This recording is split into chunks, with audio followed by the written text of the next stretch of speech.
आप देख रहे हैं एनसीईआरटी का क्वेश्चन 3.8।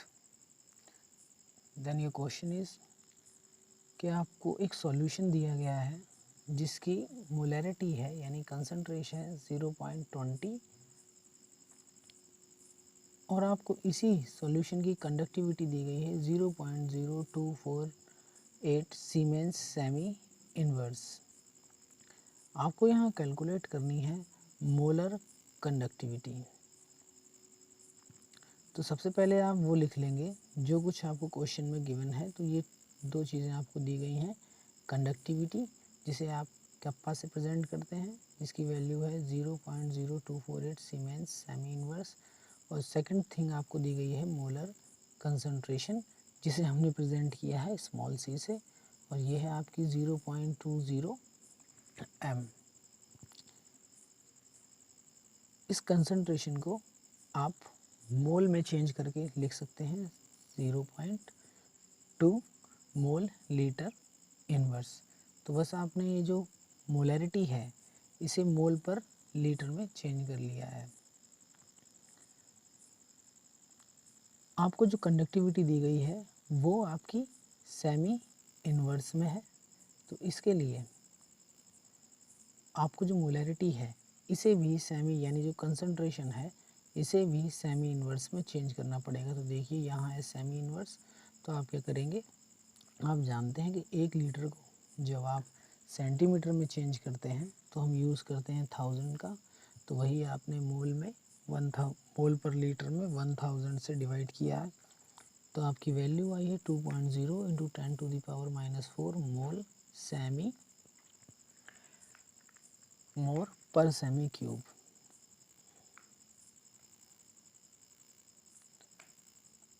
आगे आप देख रहे हैं मोलर कंडक्टिविटी का फॉर्मूला जिसके लिए आप यूज़ करते हैं एक सिंपल सा फॉर्मूला कप्पा अपॉन कंसंट्रेशन।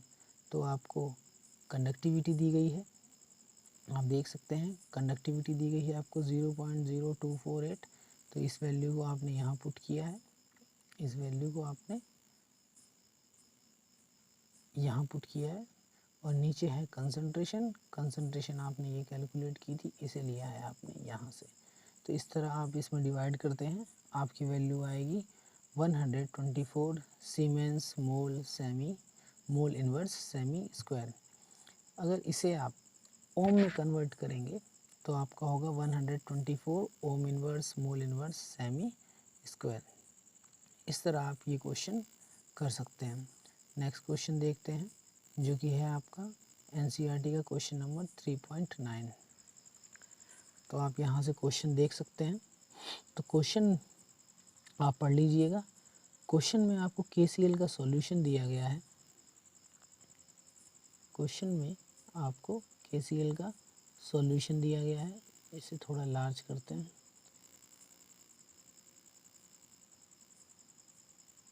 तो देखिए क्वेश्चन में आपको केसीएल का सॉल्यूशन दिया गया है जिसकी कंसंट्रेशन दी गई है, टेम्परेचर दिया गया है और यहाँ पर इसका रेजिस्टेंस दिया है, और यहाँ आपको कंडक्टिविटी दी गई है 0.146 इंटू 10⁻³ सीमेंस सेमी इनवर्स।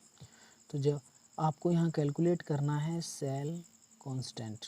तो फर्स्ट ऑफ ऑल जो भी क्वेश्चन में गिवन है वो हम लिख लेंगे। तो आपको दिख रहा है कि रेजिस्टेंस जिसे R से प्रेजेंट करते हैं ये है आपका 1500, ये है आपका 1500। आपको टेम्परेचर दिया गया है 298 केल्विन। कंडक्टिविटी दी गई है आपको 0.146 इंटू 10⁻³ सीमेंस सेमी इनवर्स। तो ये सब पॉइंट आपको गिवन है।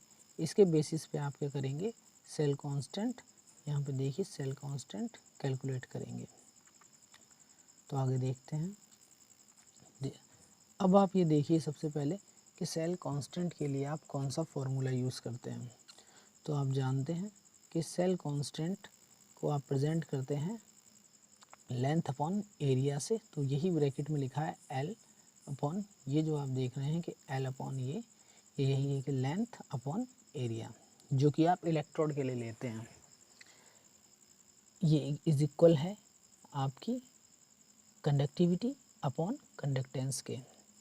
अब क्वेश्चन में आपको कंडक्टेंस यानी जिसे हमने कैपिटल C से प्रेजेंट किया है ये नहीं दिया गया। तो फर्स्ट ऑफ ऑल हम यहाँ पर कंडक्टेंस मेज़र करेंगे। तो आप देखिए कंडक्टेंस का आपका फॉर्मूला है C इज इक्वल 1/R, यानी जो भी आपका रेजिस्टेंस है उससे आप कंडक्टेंस निकालेंगे। तो फॉर्मूले में आप R की वैल्यू रखेंगे तो आप इस तरह इसे कर सकते हैं। तो इसे हमने यहाँ सॉल्व ना करके सीधा आपने ये वैल्यू ही रख दी है। इससे क्वेश्चन थोड़ा इजी रहेगा। अगर आप 1 में 1500 से डिवाइड करेंगे तो आपकी कैलकुलेशन थोड़ी लेंथी हो जाएगी, तो उससे बचने के लिए यहाँ पे यही वैल्यू रखी गई है। अब आप C की वैल्यू यानी कंडक्टेंस की वैल्यू और कप्पा की वैल्यू इस फॉर्मूले में रखेंगे तो आपका जो कंडक्टिविटी है उसकी वैल्यू है आपकी ये। तो देखिए फॉर्मूला नीचे देखिए, ये था आपका फॉर्मूला जिसमें फर्स्ट ऑफ ऑल लेंगे आप कंडक्टिविटी की वैल्यू यहाँ से पुट कर लेंगे आप, जो ये रही।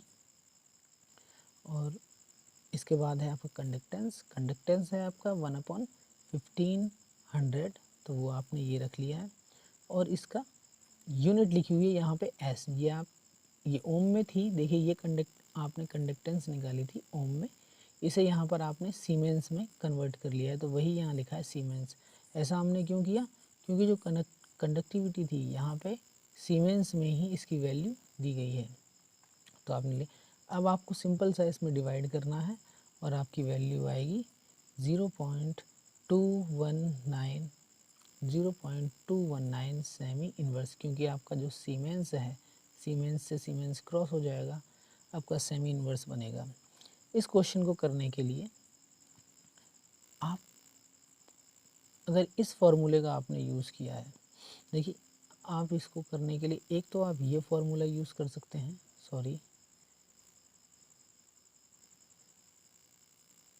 एक आप ये यूज़ करते हैं, या फिर इसके लिए हम एक फ़ॉर्मूला ये भी यूज़ कर सकते हैं। तो आपको जो सही लगे आप उस फॉर्मूले का यूज़ कर लीजिएगा। तो इस तरह आपने देखे हैं आपकी NCERT के 3.8 एंड 3.9।